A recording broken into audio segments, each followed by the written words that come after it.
Hi friends, இப்போ நம்ம பார்க்க போகிறது 12th ஸ்டாண்டர்ட் நியூ தமிழ் புக்கில் இயல் 1ஓட தொடர்ச்சி பார்க்கலாம். இது வந்து தம்பி நெல்லையப்பருக்கு அப்படிங்கிற தலைப்பில் கடிதம். இது வந்து ஒரு கடிதம். இது வந்து பாரதியார் வந்து யாருக்கு எழுதுறாரு? தம்பி நெல்லையப்பருக்கு எழுதுறாரு. எங்கேருந்து எழுதுறாரு? புதுச்சேரியிலேருந்து 1915 ஜூலை 19 எழுதுறாரு. தமிழ் தமிழ் தமிழ் என்று எப்போதும் தமிழை வளர்ப்பதை கடமையாக கொள் என்று கூறியவர் யார் அப்படின்னா பாரதியார். அந்த கடிதத்தில் வந்து என்ன சொல்கிறாருன்னா, நெல்லையப்பருக்கு தமிழ் தமிழ் தமிழ் என்று எப்போதும் தமிழை வளர்ப்பதை கடமையாக கொள் அப்படின்ட்டு சொல்கிறாரு பாரதியார். புதிய செய்தி, புதிய யோசனை, புதிய உண்மை, புதிய இன்பம் தமிழில் ஏறிக்கொண்டே போக வேண்டும். பழங்காலத்து மூடர்களை கண்டு குலுங்கச் சிரி. தமிழ்நாட்டில் நோய்கள் தீர்க என்று எழுது. தமிழ்நாட்டில் வீதிகள் தோறும் தமிழ் பள்ளிக்கூடங்கள் மலிக என்று எழுது. தமிழ் பள்ளிக்கூடங்களில் நவீன கலைகளெல்லாம் பயிற்சி பெற்று வளர்க என்று எழுது. ஆணும் பெண்ணும் ஓர் உயிரின் 2 தலைகள் என்றெழுது. பெண்ணை தாழ்மை செய்தோன் கண்ணை குத்திட்டான் என்றெழுது. பெண்ணை அடைத்தவன் கண்ணை அடைத்தான். தொழில்கள் தொழில்கள் தொழில்கள் என்று கூவு. வியாபாரம் வளர்க, எந்திரங்கள் பெருகுக. முயற்சி ஓங்குக, சங்கீதம், சிற்பம், எந்திர நூல், பூமி நூல், வானநூல், இயற்கை நூலின் 1000 கிளைகள் தமிழ்நாட்டில் மலிந்திடுக என்று முழங்கு.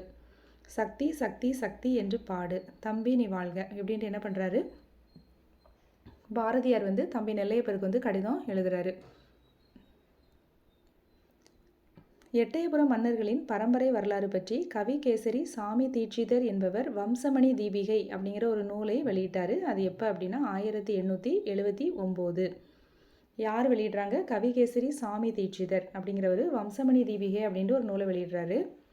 அது யாரை பற்றி சொல்லியிருக்கு அதில் அப்படின்னா எட்டயபுரம் மன்னர்களின் பரம்பரை வரலாறு பற்றி. பாரதியார் என்ன பண்ணுறாருன்னா வேங்கடேஸ்வர எட்டப்பருக்கு ஒரு கடிதம் எழுதுறாரு.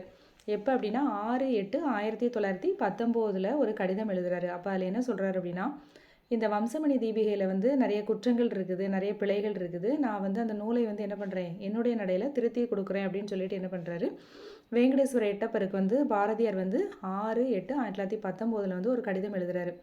அதான் சொல்கிறாரு, பலவித குற்றங்களை உடைய அந்த நூலை நான் வந்து இனிய தமிழ்நடையில் அமைத்து தருவேன் அப்படின்ட்டு சொல்லி எழுதுறாரு. ஆனால் அவருடைய ஆசை வந்து நிறைவேறல.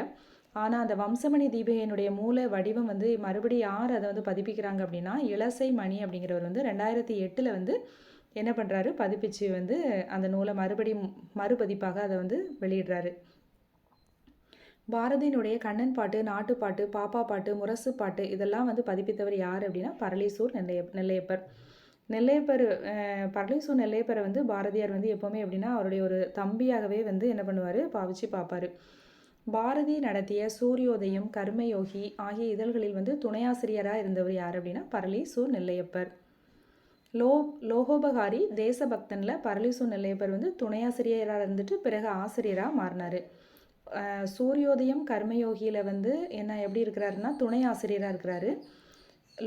லோபகாரி, தேசபக்தனில் வந்து துணையாசிரியராக இருந்துட்டு மறுபடியும் ஆசிரியராக மாறிடுறாரு. யார் அப்படின்னா பரளிசூர் நெல்லையப்பர்.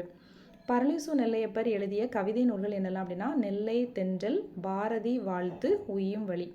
பரளிசூர் நெல்லையப்பர் வந்து கவிதை நூல்கள் எழுதியிருக்காரு. அது என்னெல்லாம் அப்படின்னா நெல்லை தென்றல், பாரதி வாழ்த்து, உய்யும் வழி. அதே மாதிரி வ.உ. சிதம்பரனாரின் வாழ்க்கை வரலாற்றையும் யார் எழுதுறா அப்படின்னா பரளிசூர் நெல்லையப்பர் வந்து எழுதுறாரு. பாரதியார் நெல்லையப்பருக்கு எழுதிய இந்த கடிதம் வந்து எதில் இடம்பெற்றிருக்கு அப்படின்னா ரா.ஆ. பத்மநாபன் பதிப்பித்த பாரதி கடிதங்கள் அப்படிங்கிற நூலில் வந்து இடம்பெற்றிருக்கு. இந்த 12th ஸ்டாண்டர்ட் பொறுத்த வரைக்கும் நமக்கு டிஎன்பிசிக்கு ரொம்ப முக்கியமான கொஸ்டின்ஸ், இந்த மாதிரி கொஸ்டின்ஸ் மட்டும் பார்த்தா போதும், எல்லாத்தையுமே பார்க்கணுங்கிறது தேவையில்லை. ரொம்ப முக்கியமான விஷயங்கள் மட்டும்தான் கேட்பாங்க. இந்த கொஸ்டின் கூட ஒரு எக்ஸாமில் கேட்டிருந்தாங்க. பாரதியார் நெல்லையப்பருக்கு எழுதிய கடிதம் வந்து எதில் இடம்பெற்றிருக்கு அப்படின்னு கேட்டிருந்தாங்க. ரா.ஆ. பத்மநாபன் பதிப்பித்த பாரதி கடிதங்கள் அப்படிங்கிற நூலில் இடம்பெற்றிருக்கு. இதில் வந்து நம்ம வந்து பரளிசூர் நெல்லையப்பரே தான் அந்த பாடத்தில் வந்துட்டு இருப்பாங்க. அதனால் நம்ம பரளிசூர் நெல்லையப்பர் அப்படிங்கிறதும் ஆப்ஷனில் வச்சுருப்பாங்க. அதனால் நம்ம அதை தப்பாக போட்டுருவோம். ஆனால் இதுக்கு வந்து ஆன்சர் வந்து என்னென்னா, இது யார் பதிப்பிச்சதில் இந்த பாரதி கடிதங்கள் இடம்பெற்றிருக்கு அப்படின்னா ரா.ஆ. பத்மநாபன் பதிப்பித்த பாரதி கடிதங்கள் அப்படிங்கிற நூலில் தான் வந்து இது இடம்பெற்றிருக்குது. கடிதம் எழுதுனது தான் வந்து பாரதியார் வந்து நெல்லையப்பருக்கு எழுதுறாரு. அவங்க 2 பேர் எழுதுகிறாங்க. ஆனால் அந்த கடிதம் வந்து எந்த நூலில் இடம்பெற்றிருக்கு அப்படின்னா பத்மநாபன் பதிப்பித்த பாரதி கடிதங்கள் அப்படிங்கிற நூலில் வந்து இடம்பெற்றிருக்கு. பாரதியார் வந்து 15 வயசுலேயே கல்வி கற்க உதவி வேண்டி என்ன பண்ணுறாருன்னா எட்டயபுர அரசருக்கு ஒரு கடிதம் எழுதுறாரு. அதே மாதிரி பாரதி மறைவிற்கு முன் குத்தி கேசவர் அப்படிங்கிறவருக்கு வந்து ஒரு கடிதம் எழுதுறாரு. பரளிசு நெல்லையப்பர் பாரதியை விட எத்தனை ஆண்டுகள் சிறியவர் அப்படின்னா 7 ஆண்டுகள் சிறியவர். அதனால தான் அவர் வந்து தம்பி தம்பி அப்படின்ட்டே கூப்பிடுவார். பரளிசு நெல்லையப்பரை வந்து பாரதியார் வந்து தம்பி அப்படின்னு தான் அழைப்பார். அவரை விட இவர் வந்து 7 ஆண்டுகள் வந்து சிறியவர். பாரதியார் பரளிசு நெல்லையப்பரை தன் அருமை தம்பியாகவே காட்டி அன்பு காட்டி வந்தார்.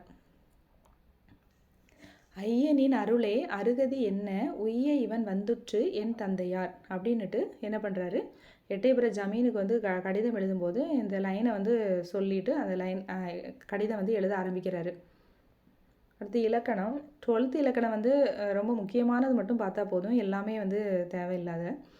எழுத்து பிழைக்கு முதன்மையான காரணம் என்ன அப்படின்னா, நம்ம பேசுவதை போலவே எழுதுவோம். நம்ம பேசும்போது வந்து வட்டார வழக்கில் பேசுவோம், ஆனால் அதை மாதிரியே நம்ம எழுதும்போது என்னாகும், நமக்கு எழுத்து பிழை வந்து வரும். அதான் சொல்கிறாங்க, எழுத்து பிழைக்கு முதன்மையான காரணம் எது அப்படின்னா பேசுவதை போலவே எழுத எண்ணுவது. மயங்கொலிகள் மொத்தம் எத்தனை இருக்குது அப்படின்னா 8 மயங்கொலிகள் இருக்குது.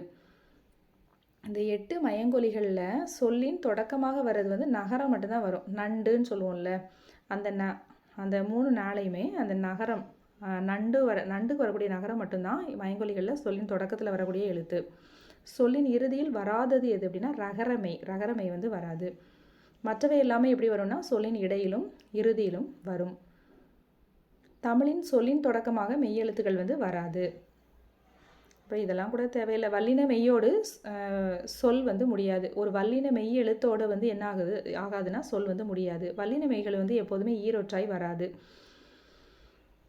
அதே மாதிரி இட் இர் என்னும் மெய்களை அடுத்து மெய்கள் வராது. இப்போ காட்சி அப்படின்னு எழுதுகிறோம்னா கா இட் சி தான் போடும். கா இட் இட் சி இந்த மாதிரி எழுதக்கூடாது. அதுமாதிரி உயிரெழுத்துக்கள் மொத்தம் எத்தனை இருக்குது? 216. உயிர்மெய் குறில் எழுத்துக்கள் எத்தனை இருக்குது அப்படின்னா 90. உயிர்மெய் நெடில் எழுத்துக்கள் 126. அதே மாதிரி டா ரா அந்த சொற்கள் வந்து சொல்லல முதல்ல வராது. அந்த எழுத்துக்கள் வரக்கூடிய ஒருவேளை நம்ம அந்த மாதிரி தமிழ் எழுத்துக்கள் யூஸ் பண்ணுறோம் அப்படின்னா அது வந்து ஒரு தமிழ் சொல் கிடையாது. இப்போ வந்து டமாரம், ரப்பர் அப்படிலாம் சொல்கிறோம்ல, இதெல்லாம் வந்து ஒரு தமிழ் சொல் கிடையாது. ஆயுத எழுத்து சொல்லின் இடையில் மட்டும்தான் வரும். அதே மாதிரி ஆயுதம் தனிச்சொல்லாக இருந்தால் 3 எழுத்தாக வரும். அதாவது அக்து, இக்து அந்த மாதிரி சொல்கிறோம்ல, அந்த மாதிரி தான் வரும்.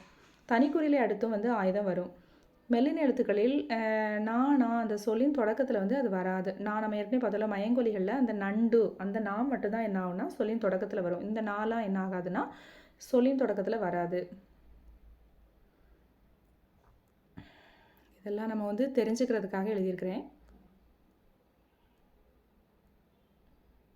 அதே மாதிரி உயிர்வரின் ஒரு இரு முறையே என்னாகும் அப்படின்னா ஓர் ஈர் அப்படின்னு மாறிடும். இப்போ ஒரு உயிரெழுத்து வருது அப்படின்னா இப்போ ஆடு அப்படி சொல்கிறோன்னா ஓர் ஆடு அந்த மாதிரி தான் எழுதுவோம். ஓர் ஆடு. உயிர் எழுத்து வரணும்னா அதுக்கு முன்னாடி நம்ம வந்து என்ன யூஸ் பண்ணோம்னா ஓர் ஈர் அந்த மாதிரி தான் யூஸ் பண்ணுவோம். ஒரு இரு வந்து எப்படி மாறிடும் அப்படின்னா ஓர் ஈர் அப்படிங்கிற மாதிரி மாறிடும்.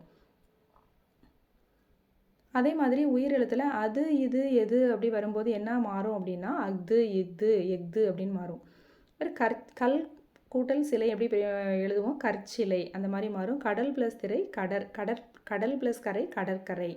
பல் ப்ளஸ் முகம் பன்முகம். இல் வந்து இன்னா வந்து மாறுது. மக்கள் ப்ளஸ் பேரு மக்கட்பேரு. நாள் ப்ளஸ் மீன் நான் மீன் நான் 3 சுழின்னு நான் மீன். சொல் ப்ளஸ் துணை சொற்றுணை. பல் ப்ளஸ் நூல் பன்னூல். அல் ப்ளஸ் திணை அக்ரிணை. பல் ப்ளஸ் துளி பற்றுளி.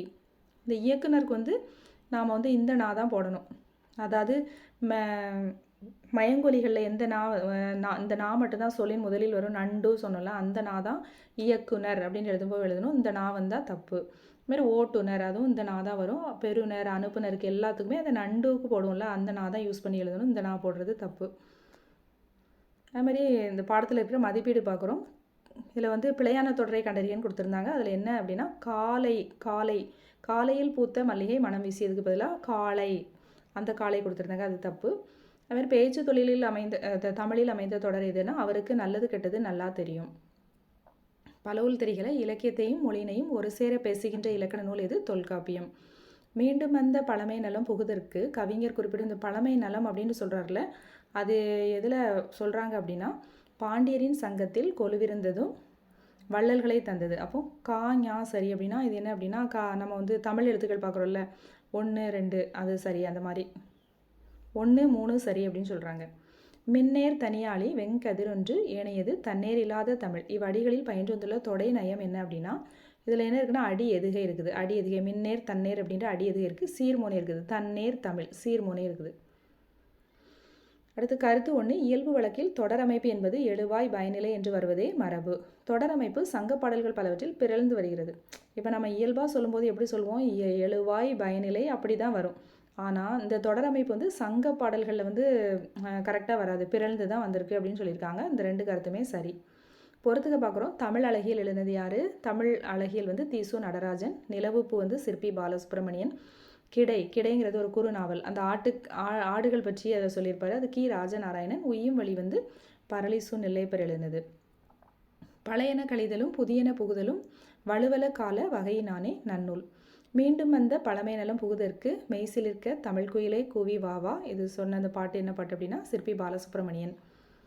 அஞ்ஞாயிறு எள்ளி எழ நாணாளி போதின் வாய் ஆழிவரம் பனைத்தே காலாற்று கோலோட்ட புக்குழி என நீதிமன்றத்தில் பேச துவங்கியவர் யார் அப்படின்னா ஆறுமுக நாவலர் வந்து நீதிமன்றத்தில் இப்படி பேச துவங்குறாரு.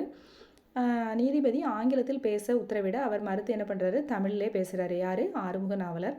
மொழித்திறன் கைவரப்பெற்றவர் யார்? ஆறுமுக நாவலர். வசன நடை கைவந்த வள்ளலார் அப்படின்ட்டு யாரை சொல்லுவோம் அப்படின்னா ஆறுமுக நாவலர். வசன நடை கைவந்த வள்ளலார் அப்படின்ட்டு ஆறுமுக நாவலரே யார் சொன்னாங்க அப்படின்னா பரிதிமார் கலைஞர். ஆறுமுக நாவலர் பிறந்த இடம் யாழ்ப்பாணம் நல்லூர். தமிழ், வடமொழி, ஆங்கிலம் என மும்மொழி புலமை பெற்றவர் ஆறுமுக நாவலர். ஆறுமுக நாவலர் பதிப்பித்த நூல்கள் பார்த்தோன்னா திருக்குறள், பரிமேலழகர் உரை, சூடாமணி நிகண்டு, நன்னூல், சங்கர நமச்சிவாயர் விருத்தி உரை. இலக்கண நூல்கள், பூமி சாஸ்திரம் முதலான பாட நூல்களெல்லாம் வந்து ஆறுமுக நாவலர் வந்து இயற்றியிருக்காரு. புராண நூல்களை வசனமாக எழுதி அதனை அனைவரும் படிக்கும் வகையில் எளிய வடிவமாக மாற்றியவர் ஆறுமுக நாவலர். இவர் என்ன பண்ணார்னா தமது இல்லத்திலேயே அச்சுக்கூடங்களை நிறுவி பல நூல்களை வந்து அச்சிட்டார். திருவாடுதுறை ஆதீனம் தான் இவருக்கு வந்து நாவலர் பட்டம் வழங்கியது. இந்த கொஸ்டின் முக்கியமானது. யார் வந்து ஆறுமுக நாவலருக்கு நாவலர் பட்டம் கொடுத்தாங்க அப்படின்னா திருவாடுதுறை ஆதீனம். பெர்சிவல் பாதிரியார், இதுவும் முக்கியமான கொஸ்டின். பெர்சிவல் பாதிரியார் விவிலியத்தை தமிழில் மொழிபெயர்க்க உதவியவர் யார்? ஆறுமுக நாவலர். முச்சங்கம் கூட்டி முதுபுலவர் தமை கூட்டி அச்சங்கத்துள்ளே அளப்பரிய பொருள் கூட்டி சொற்சங்கமாக சுயமிகுந்த கவி கூட்டி அற்புதங்களெல்லாம் அமைத்த பெருமாட்டி. இந்த பாட்டு இந்த எழுதினது யார் அப்படின்னா கண்ணதாசன். மொழியினை பற்றி எப்போவுமே மொழியை பற்றி பேசுகிறது யார்? மு வரதராசனார். மொழியை வளர்ப்பவரும் மக்களே, மொழியால் வளர்ப்பவரும் மக்களே அப்படின்னு சொன்னது யார்? மூவா. பாரதியின் கடிதங்கள் எந்த நூலில் இடம்பெற்றிருக்கு நம்ம பார்த்தோம். ரா பத்மநாபன் பதிப்பித்த பாரதி கடிதங்களில் இடம்பெற்றிருக்குன்னு பார்த்தோம்ல. இலக்கண உலகின் புதிய பார்வை, இதை எழுதினது யார் அப்படின்னா பொற்கோ, டாக்டர் பொற்கோ. தமிழ் அழகியல் வந்து தீசு நடராஜன். காட்டுவாத்து நா பிச்சமூர்த்தி. நெல்லூர் அரிசி வந்து அகிலன். சுவரொட்டிகள் நா முத்துச்சாமி. அடுத்து டிரான்ஸ்லேஷன் பார்க்கலாம். சப்ஸ்கிரிப்ஷன் அப்படின்னா உறுப்பினர் கட்டணம். ஃபிக்ஷன் அப்படின்னா புனைவு. பயோகிராஃபி அப்படின்னா வாழ்க்கை வரலாறு. அர்ச்சீவ் அப்படின்னா காப்பகம். மேனுஸ்கிரிப்ட் அப்படின்னா கையெழுத்து பிரதி. பிபிலோகிராஃபி அப்படின்னா நூல் நிரல். ஓகே ஃப்ரெண்ட்ஸ், இதோட இயல் 1 வந்து கம்ப்ளீட் ஆகிடுச்சு. ஓகே, அடுத்து இயல் 2 பார்க்கலாம். Thank you friends.